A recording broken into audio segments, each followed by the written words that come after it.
se cruzaram, eu senti que havia mais que uma pequena e simples paixão. Ficava sem a voz, com as mãos trêmulas, quando você se aproximava. O meu coração disparava de amor. Eu preciso estar bem junto de você, pra te olhar, sorrir, carinhos te fazer.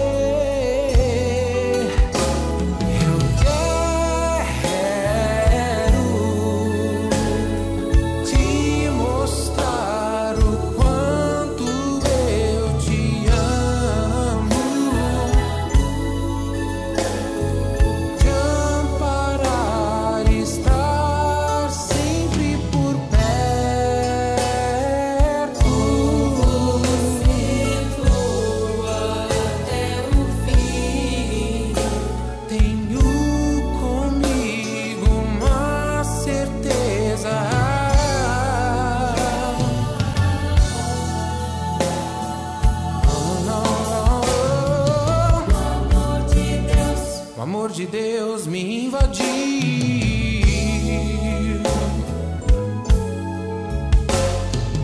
Foi quando eu te conheci. Não, não. O Senhor me concedeu o que eu queria, pois você é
Deus te fez.